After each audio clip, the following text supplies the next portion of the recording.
வணக்கம். நாம இன்னைக்கு பார்க்க போறது ஒரு சின்ன வார்த்தைக்குள்ள இருக்கிற ஒரு பெரிய உலகத்தை பத்தி. அழகு, காதல், அமைதி, ஏன் போர் கூட. இது எல்லாத்தையும் தனக்குள்ள வச்சிருக்கிற அந்த ஒரு வார்த்தை தான் அம். வாங்க அதோட கதை என்னன்னு பார்க்கலாம்.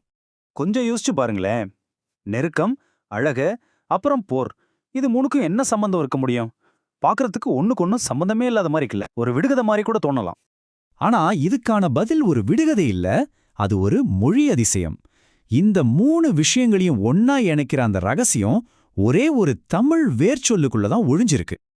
அது என்ன சொல்லுன்னு கேக்குறீங்களா? இதோ நம்ம கதையோட ஹீரோவே இவர்தான்.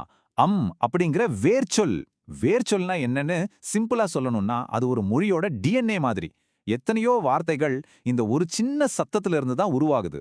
சரி, அப்போ வாங்க இந்த உலகத்துக்குள்ள இன்னும் கொஞ்சம் ஆழமா போவோம். இந்த சின்ன அம்முங்கிற சத்தம் தனக்குள்ள எவ்வளவு பெரிய அர்த்த உலகத்தை வச்சிருக்குன்னு நாமளே பார்க்கலாம். நம்மளோட இந்த பயணம் எங்கிருந்து ஆரம்பிக்குதுன்னா இந்த வார்த்தையோட ஆணிவேர்ல இருந்து தான். அம் அப்படிங்கிறதுக்கு முதல் அடிப்படையான அர்த்தம் என்னன்னா ரெண்டு விஷயங்கள் ஒன்னா சேர்றது, அதாவது நெருங்கி வர்றது. இப்ப இந்த ஆதார நூலை பாருங்க. இது ரொம்ப தெளிவா சொல்லுது. அம்முதல் அப்படிங்கிற வார்த்தைக்கு முதல் அர்த்தமே நெருங்குதல் தான். இதுதான் மத்த எல்லா அர்த்தங்களுக்குமான ஸ்டார்டிங் பாயிண்ட். ஓகே, இப்போ இந்த நெருங்குதல்ங்கிற ஐடியா எப்படி கொஞ்சம் கொஞ்சமா வளருதுன்னு பாருங்க. ரெண்டு விஷயங்கள் நெருங்கி வரும்போது அது என்ன ஆகுது? பொருந்துதல் ஆகுது. கச்சிதமா பொருந்தும் போது ஒரு நிறைவு கிடைக்குது இல்லையா? அந்த நிறைவு தான் பொருத்தம் அப்படின்னு சொல்லப்படுது. பாத்தீங்களா, எல்லாமே ஒன்னோட ஒன்னு கனெக்ட் ஆயிருக்கு. சரி, நெருக்கத்துல இருந்து எப்படி அழகு வர முடியும்? இதுதான் இந்த வார்த்தையோட முதல் கிளை. இது ரொம்பவே பாசிட்டிவான விஷயங்களை உருவாக்குது. வாங்க அழகையும் அமைதியும் பத்தி பார்ப்போம். இப்ப இந்த ஸ்டெப்ஸ் பாருங்க, ரொம்பவே இன்ட்ரெஸ்டிங்கா இருக்கும். முதல்ல நெருங்குதல், அப்புறம் நல்லா பொருந்துதல். அப்படி கச்சிதமா கரெக்டா பொருந்துற எந்த விஷயமும் பார்க்கறதுக்கு எப்படி இருக்கும்? அழகா இருக்கும். அந்த அழகு மனசுக்கு ஒரு அமைதியை கொடுக்குது. எவ்வளோ லாஜிக்கலா இருக்கு பாத்தீங்களா இந்த வளர்ச்சி? இதுக்கு சில நேரடி உதாரணங்களை பார்க்கலாமா? அம்மைனா அழகு, அமைதி. இந்த வார்த்தை நமக்கு நல்லாவே தெரியும். அமல் அப்படின்னா நிறைவு, செழிப்பு. அமைவுனா ஒரு இணக்கம், ஒரு பொருத்தம். இந்த எல்லா நல்ல வார்த்தைகளுக்கும் ஆணி வேறு எது தெரியுமா? அதே சின்ன அம் தான். சரி, இப்போ கதையில ஒரு ட்விஸ்ட். இதுவரைக்கும் நாம அழகு, அமைதின்னு நல்ல விஷயங்களா பார்த்துட்டு வந்தோம்.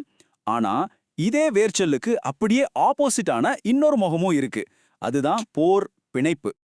ஆனா ஒரு நிமிஷம், நெருக்கம்னு அர்த்தம் வர்ற ஒரு வார்த்தைக்கு எப்படிங்க போர்னு ஒரு அர்த்தம் வர முடியும்? இது கேட்கவே ரொம்ப முரணா இருக்குல்ல?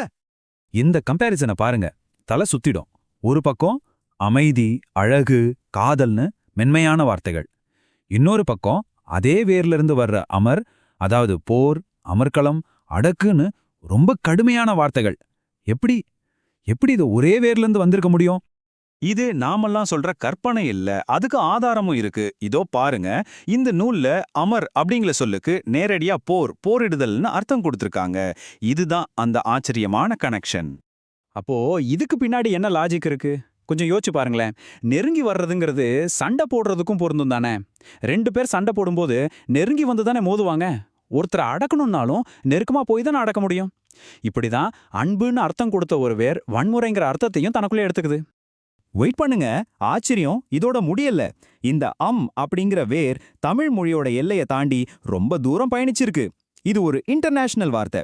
வாங்க இந்த வார்த்தைக்குள்ள இருக்கிற உலகத்தையே ஒரு சுத்திட்டு வருவோம். இப்ப நீங்க பார்க்க போறதுதான் இந்த பகுதியோட கிளைமேக்ஸ்.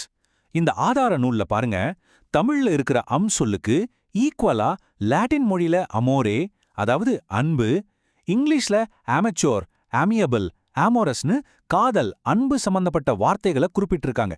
என்ன ஒரு ஆச்சரியம்! இத நம்ப முடியுது அவங்களால? நம்ம தமிழ் அம்ல இருந்து வர்ற காதல், லத்தீன்ல அமோரே, இங்கிலீஷ்ல ஆமரஸ், ஆமியபிள் மாதிரி வார்த்தைகள்.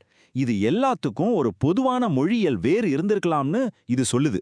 தமிழ், லத்தீன், இங்கிலீஷ், இது ஒரு பெரிய குளோபல் லாங்குவேஜ் ஃபேமிலி மாதிரி. சோ கடைசியா இதிலிருந்து நாம என்ன புரிஞ்சுக்கிறோம்? நாம யூஸ் பண்ற ஒவ்வொரு வார்த்தையும் ஒரு டைம் கேப்சூல் மாதிரி. அதுக்குள்ள பல நூற்றாண்டுகளோட வரலாறு, கலாச்சாரம், மனுஷங்களோட தொடர்புகள்னு எல்லாமே ரொம்ப ஆழமா புதைஞ்சு கிடக்கு. அப்போ நீங்க டெய்லி ரொம்ப சாதாரணமா பேசுற வார்த்தைகளுக்குள்ள இந்த மாதிரி எத்தனை சுவாரஸ்யமான கதைகள், எத்தனை வரலாற்று திருப்பங்கள் ஒளிஞ்சிருக்கும்னு இனிமேலாவது கொஞ்சம் யோசிச்சு பாப்பீங்களா?